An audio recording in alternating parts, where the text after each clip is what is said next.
Fortnite Battle Royale map is going to flood. As you guys know right now, everything going over at Polar Peak is starting to go not so well for the iceberg because it is slowly melting. We've been seeing it since Season 7 came out. It's slowly been melting over time, but now we have physical proof and evidence that it's happening even further. Not just with the weekly updates, not just with snow disappearing, but now if we go into the game and you go to Polar Peak at the castle, you can see water dripping from the ceiling where the ice is melting. It's all over the place, all over the castle, drips from the ice slowly being turned into water, and this is just the start. If this is happening at Polar Peak, it's going to happen everywhere else at some point or another, and it's happening at Polar Peak first due to the dragon inside it. I made a video previously talking about this topic, about how there is a slumbering dragon inside the iceberg that's slowly being awakened and slowly coming to life after being frozen in the iceberg, and the heat from the dragon is melting the iceberg over time. And that is a very big iceberg with a lot of snow around it, so once that starts to melt, it's going to flood all the other areas of that side of the map, and possibly even the other snowy areas of the map could disappear as well and melt along with it after Polar Peak. So the big question is, what's going to happen to the water? Where is it going to go? Some of it might disappear back into the ocean, but most of it is going to stay on land and is going to flow throughout the Fortnite map and leak into other areas. And these areas are going to change dramatically to how they are now, so you better get used to it, because if my theory is correct, then when this snow melts and when the ice melts into water, it's going to dramatically change a lot of areas of the map. Notably shifty shafts and tilted towers, because if you go to Polar Peak and you follow Polar Peak's route and path and everything to do with it over to tilted towers, both tilted towers and shifty shafts are close by. I mean, even shifty shafts is covered in ice at the minute and snow, but tilted towers is just on the edge and it's lower down. It's at a lower ground level than where Polar Peak is right now. So as soon as all that turns into water, water tends to flow downwards. It acts with gravity. It doesn't go up.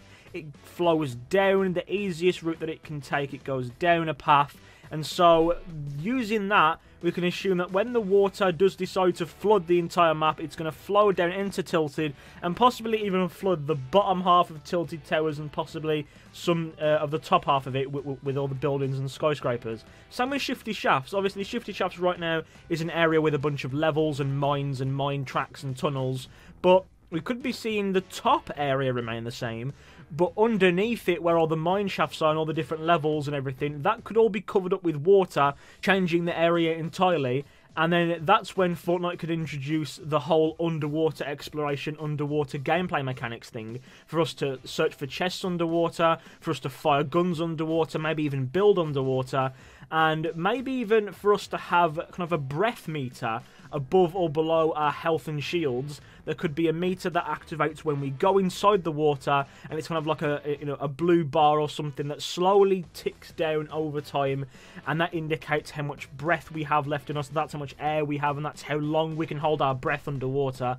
And once that ticks down to 0, we slowly start taking ticking damage over time, similar to when you're inside the storm in Fortnite Battle Royale. Now, going back to the whole flooding and snow melting situation, we can assume that this is going to be a fairly big event due to these cabins being placed all over the map. Not just in the snowy area, but all over the map there are these red cabins that have been placed, and they kind of look like research centres and kind of like safe havens to kind of observe the flood. Because if you notice the position of these and where they are mostly on top of mountains and on higher ground than where Polar Peak is, or potentially where the flood is going to reach. They aren't on ground level, they aren't on the bottom of the map, on the floor. They are high up on some cliffs, on some mountains, on massive mounds of land, potentially safe from the flooding. Now, if we have a closer inspection at these little huts, at these research centres, we can see the logo on them. It's kind of a globe surrounded by this diamond pattern, which I'm not sure what it is, but the globe kind of signifies that it's like a world protection organisation, and we're trying to observe changes in the planet, trying to protect the planet from certain disasters, trying to protect other people from certain disasters. And that is what I think is going on here. The people that are researching in here, observing the ice They're observing the iceberg and what's been happening with it, and they're kind of researching the potential for a flood. Also outside of these buildings are these little red flags. These red flags aren't placed there by accident. They're not there for decoration. They're not there to spruce up the place to give it a more of a royal feel, like you would see flags on a castle. They are there to warn us about a flood. If you go on Google Images and do a little bit of research, and you type in flood warning or flood colour warning, the most severe type of warning that's about a flood is in red. It's marked in red. You have like either white, yellow or red, or white, green and red. White being minimal risk, green being potential risk, a little bit of flooding, and red being severe flooding, find shelter because there's a flood coming and it's going to destroy pretty much everything. And that is the kind of same colour scheme that goes on for multiple flood warnings that I've researched. So this red flag could potentially be the colour scheme for the company because the cabins are red. So it makes sense that the flags are red. But why would there be flags outside if they weren't a lot of them? If they weren't, used for a purpose? Why would they place a flag? It hasn't even got their logo on it, so it's not kind of a symbol of their presence. It's a little plain red flag that I believe is signalling a warning for a severe flood. That's why they're red. So if that's right, then this research company, this company with the globe logo, are researching the flood and the potential risks of Polar Peak melting and causing a flood, and they've decided that it's a severe risk and it's going to destroy parts of the map and change parts of the map and potentially even create new bodies of water. Because in certain areas of the map, especially close to the iceberg itself, there are areas which look like a bowl. They look like they are formed as a natural bowl. And you know what happens when you put water into a bowl? It fills up. So I believe that's what's happening here.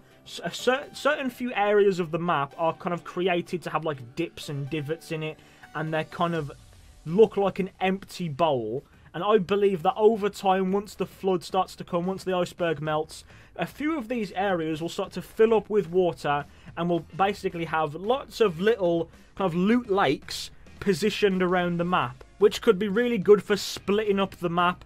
Obviously, most of it right now is land. The only kind of real body of water we have right now is over at Loot Lake, and even that got destroyed when it got turned into Leaky Lake, and it's not really a thing anymore. It's kind of broken up with bits of land and bits of debris from the cube and everything, so we don't really have an actual body of water. So what this flood could do is make loads of little puddles and lakes and streams and rivers going through the map to break it up and add in these new areas, which would be really cool. And if the flood is big enough, maybe in the case of Tilted Towers, it could be destroyed entirely, because for the past few seasons, anytime a big event happens, there's always comments and queries and questions about, what's going to happen to Tilted? Is Tilted going to get destroyed? Because Tilted Towers is one of the most popular drop-in zones in Fortnite.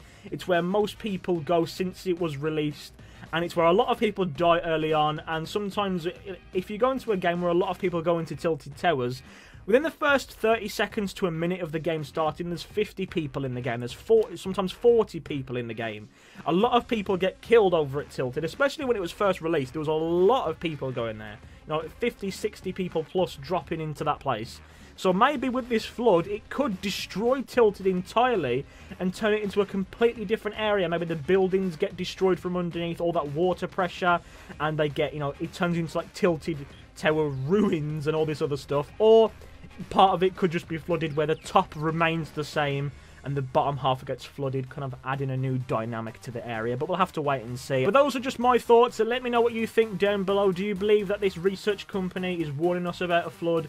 Do you believe that the flood is going to happen on this big grand scale? Do you believe the flood is happening at all? Let me know what you think. And if you enjoyed this video, leave a like on it. If you're new here, subscribe to the channel. And with that, my name has been Sleek Ozzy, and I will see each and every one of you in my next video. Goodbye, guys.